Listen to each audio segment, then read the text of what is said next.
Dear student, आपण मागच्या व्हिडिओमध्ये थायरॉइड ग्लँड जी आहे ती बघितलेली होती. थायरॉइड ग्लँडचा TS आपण बघितलेला होता. आता आपण ही थायरॉइड ग्लँड जी आहे तिचा TS जो बघितला, त्याच्यात आपण फॉलिकल्स बघितलेले होते. या फॉलिकल्समध्ये आपण सेल्स बघितल्या होत्या, आतमध्ये कॅव्हिटी बघितली होती, त्याच्यामध्ये कोलायडल मास असतं, त्याच्यापासून थायरॉक्झिन तयार होतं. हे आज आपल्याला बघायचं आहे. मग आता बघा, आपण त्यात पाहिलं होतं की थायरॉइड ग्लँड ही थायरॉक्झिन सिक्रीट करते. मग तिथं कसं ती आता थायरॉक्झिन तयार करते ते आपल्याला बघायचं आहे. मग थायरॉक्झिन सिक्रीट करते म्हणजे T3 आणि T4 हे दोघं हार्मोन ती सिक्रीट करते. तर ते कसे तयार होतात ते आपल्याला बघायचं आहे. मग ज्या वेळेला हे T3 T4 तयार होतात त्याच्या आधी T1 T2 तयार होतात. मग T1 T2 म्हणजे काय, तर मोनो आयोडो टायरोनाइन, एक म्हणून मोनो, दोन म्हणून डाय आयोडो थायरोनाइन, असे हे दोघं आधी तयार होतात. मग कसे तयार होतात, तर याच्यामध्ये T1 साठी आयोडीनचा एक ॲटम कशाशी कंबाईन होतो, अमायनो ॲसिड, कोणतं, टायरोसिन. कोणतं, टायरोसिन. खाली दिसेल तुम्हाला, 1 ॲटम अमायनो ॲसिड टायरोसिन, असे हे कंबाईन होतात. या दोघांपासनं T1 तयार होतं. काय तयार होतं, T1 तयार होतं. तसंच T2 साठी 2 आयोडीनचे ॲटम अधिक अमायनो ॲसिड टायरोसिन, काय तयार झालं, T2 तयार झालं. मग हे T1 T2 तयार झाले की हे T1 T2 end to end combine होत जातात आणि कंबाईन झाले की आतमध्ये हे फॉलिक्युलर कॅव्हिटीमध्ये एक कोलायडल मास तयार करतात. काय तयार करतात, कोलायडल मास तयार करतात. मग हे कोलायडल मास जे आहे, कोलायडल मास तयार करतात. हे कोलायडल मास जे आहे याच्यापासनं मग T3 T4 तयार होते. म्हणजे काय, ट्राय आयोडोथायरोनाइन, टेट्रा आयोडोथायरोनाइन. टेट्रा आयोडोथायरोनाइन जे आहे यालाच काय म्हणतात, थायरॉक्झिन असं म्हणतात. काय म्हणतात याला, थायरॉक्झिन. मग T3 हा कमी प्रमाणात सिक्रीट होतो, पण तो फिजिओलॉजिकली मोर ॲक्टिव्ह असतो. कमी प्रमाणात सिक्रीट होतो पण फिजिओलॉजिकली मोर ॲक्टिव्ह असतो. हा T4 जो आहे याला थायरॉक्झिन असं म्हणतात. काय म्हणतात त्याला, थायरॉक्झिन. मग आता हा थायरॉक्झिन जो आहे हा काय काम करतो, याचं फंक्शन काय काय आहे ते आपण बघू. मग आता बघा, थायरॉक्झिनचं फंक्शन बघताना आपण एक एक बघू. थायरॉक्झिन जे आहे,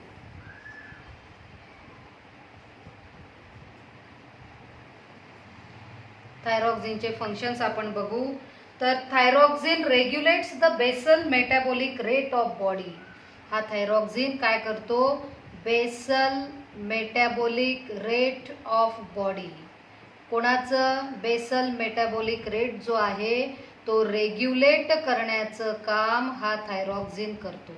बेसल मेटाबॉलिक रेट काय आहे, कोणाला म्हणतात basal metabolic rate, it is defined as a metabolic rate during rest but while the person is awake. ज्या वेळेला पर्सन जागी होतो, आराम केल्यानंतर तो ज्या वेळेला जागी होतो त्यावेळेला त्या पर्सनचं मेटाबॉलिक रेट जे आहे ड्युरिंग रेस्ट तो मोजला जातो. तो म्हणजे BMR असतो. किंवा दुसऱ्या पद्धतीत काय, the amount of calories your body burns at rest in one day. एका दिवसात आपली कॅलरी किती बर्न झालेली आहे ती पण रेस्ट पोझिशनमध्येच त्यावेळेला मोजली जाते. ते रेट जो असतो त्याला BMR म्हणजेच बेसल मेटाबॉलिक रेट असं म्हणतात. मग एक पहिलं फंक्शन काय, it regulate the basal metabolic rate of body. मग आणखी काय करतो, इट रेग्युलेट्स द मेटॅबॉलिझम. काय करतो तो, मेटॅबॉलिझम ऑफ, कसं मेटॅबॉलिझम रेग्युलेट करतं, कसं रेग्युलेट करतं, बाय स्टिम्युलेटिंग प्रोटीन सिंथेसिस. काय करतं ते? प्रोटीन सिंथेसिस स्टिम्युलेट करतं.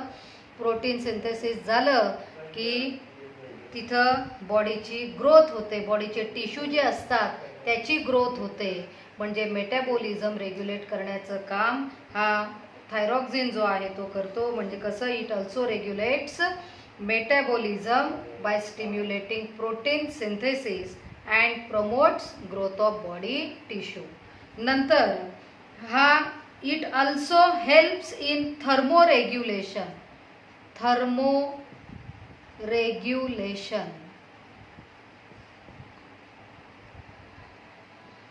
थर्मोरेग्युलेशन कसं? By increasing heat production.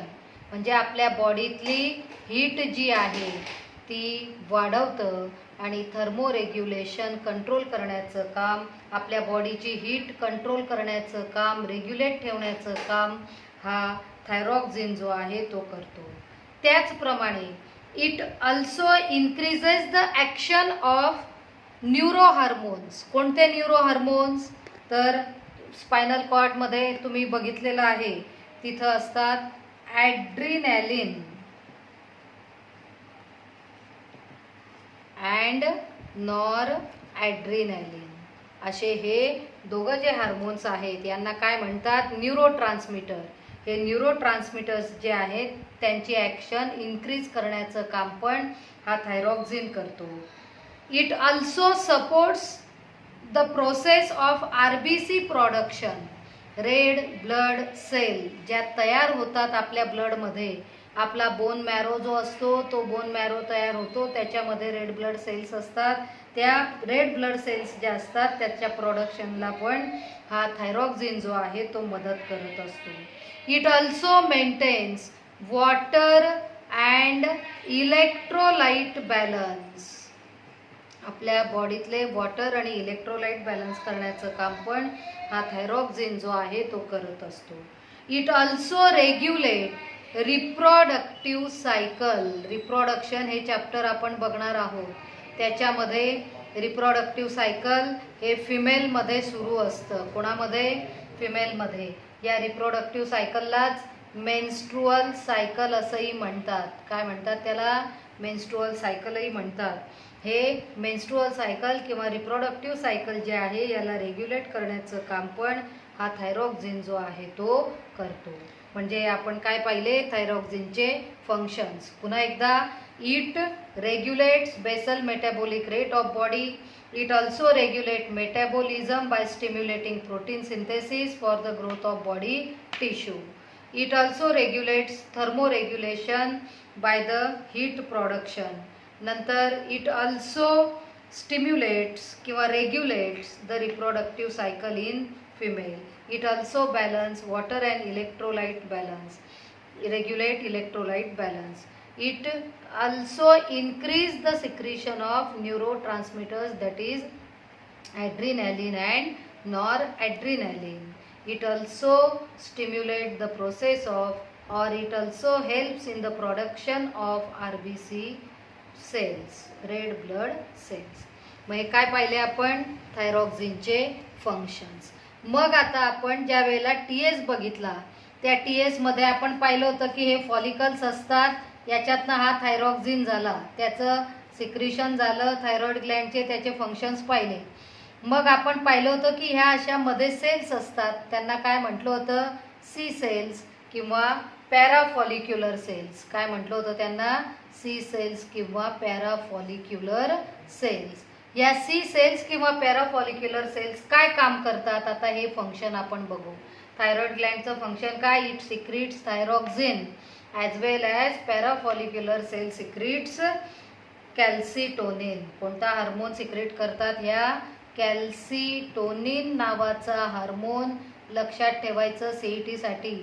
C cells किंवा पॅराफॉलिक्युलर सेल्स या कॅल्सिटोनिन हार्मोन जो आहे तो सिक्रेट करण्याचं काम करत असतात. मग हा हार्मोन सिक्रेट करून काय काम करतात त्या? It रेग्युलेट्स calcium metabolism. कॅल्शियमचं मेटाबॉलिझम जे आहे ते रेग्युलेट करण्याचं काम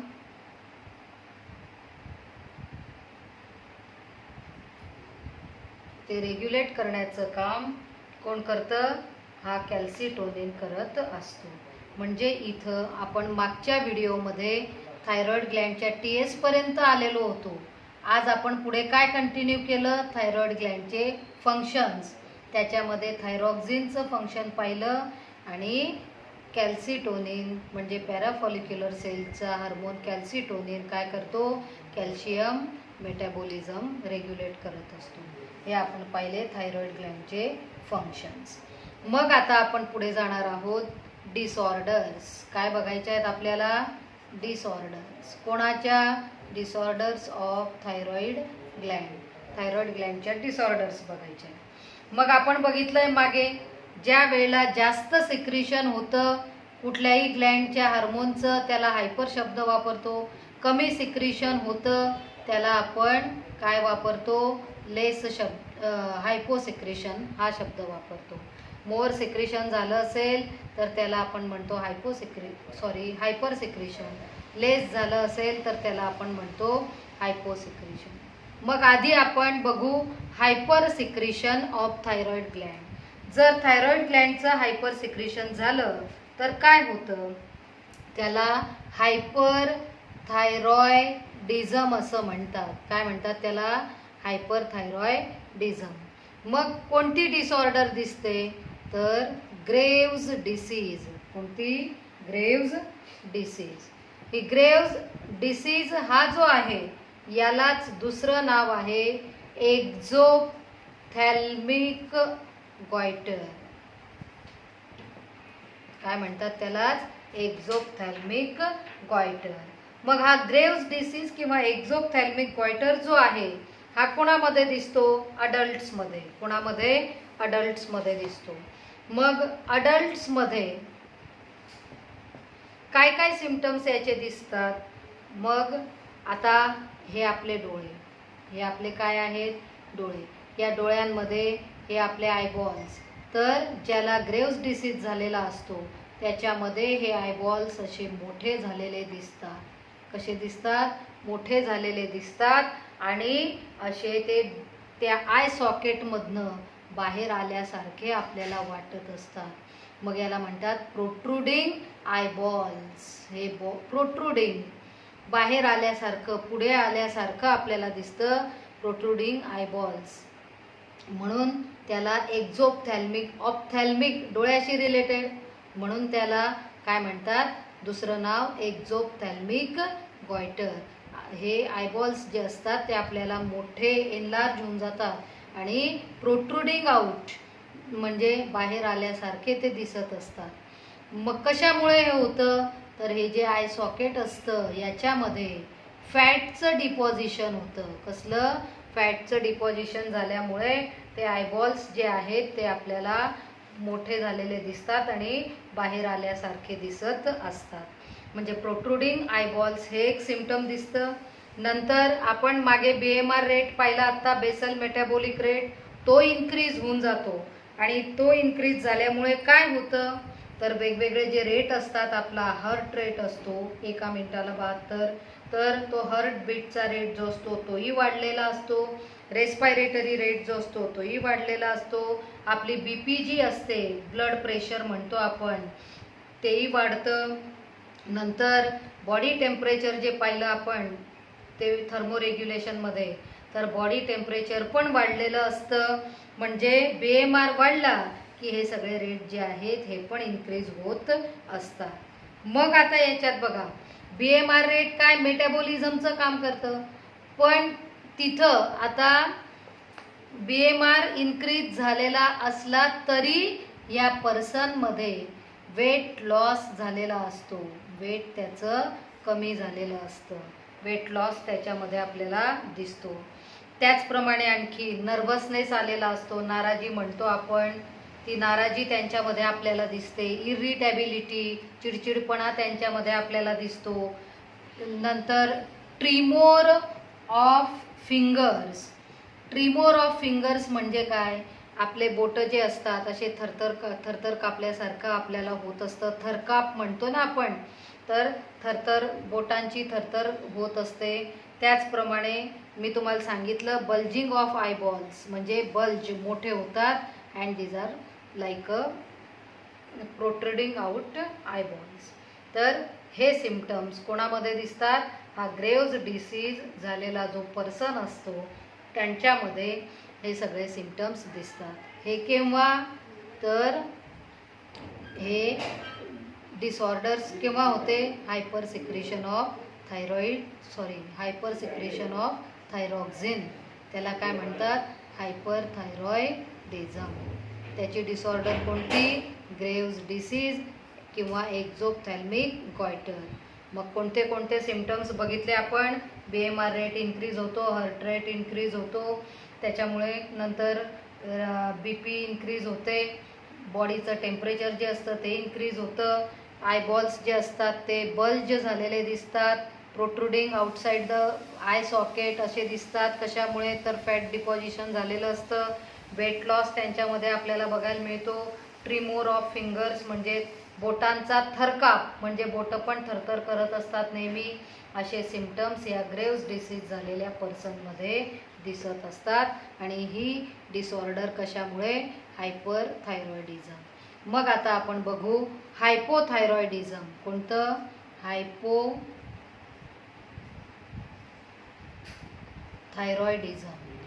हायपोथायरॉइडिझम म्हणजे काय?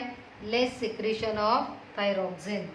त्याच्यामध्ये कोणत्या कोणत्या डिसऑर्डर्स दिसतात? तर त्याच्यामध्ये क्रिटिनिझम,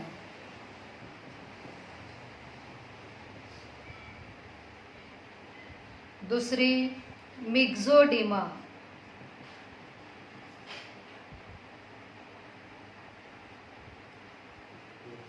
आणि सिंपल गॉयटर. अशा या तिघ डिसऑर्डर्स हायपोसिक्रेशनमध्ये आपल्याला बघायला मिळतात. मग आता याच्यात आपण बघू पहिली डिसऑर्डर क्रिटिनिझम. कोणती बघायची आपल्याला? क्रिटिनिझम. मग आता याच्यात बघा क्रिटिनिझममध्ये जे कोणामध्ये दिसते ही डिसऑर्डर्स?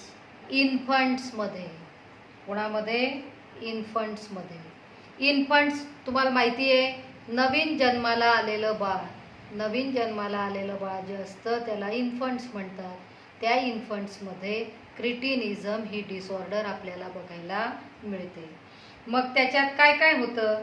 तर हा BMR रेट जो असतो तो कमी होऊन जातो.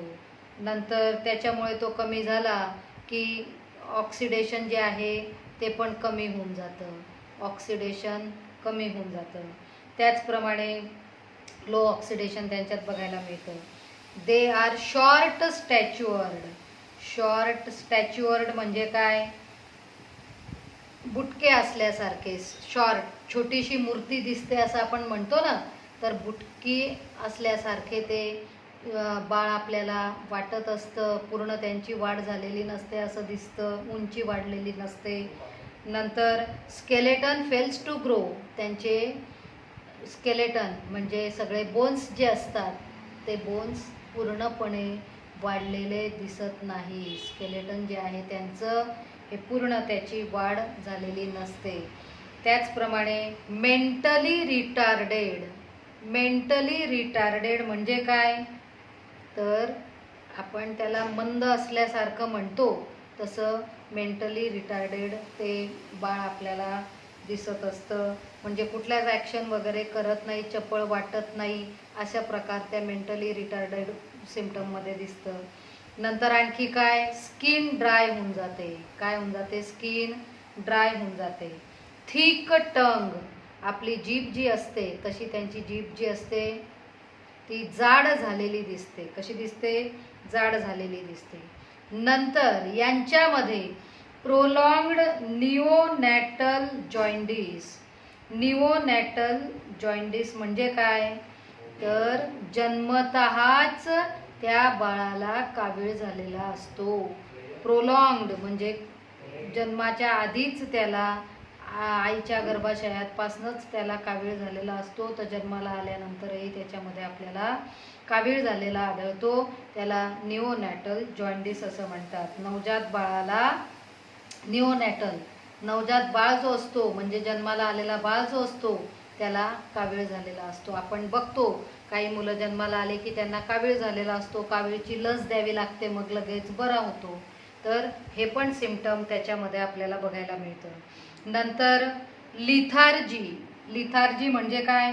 आळशीपणा आपण म्हणतो, आळस आलेला असतो, कंटाळा येतो, त्याला म्हणतात लिथार्जी. त्याचप्रमाणे कॉन्स्टिपेशन म्हणजे काय? बद्धकोष्ठता आपण म्हणतो.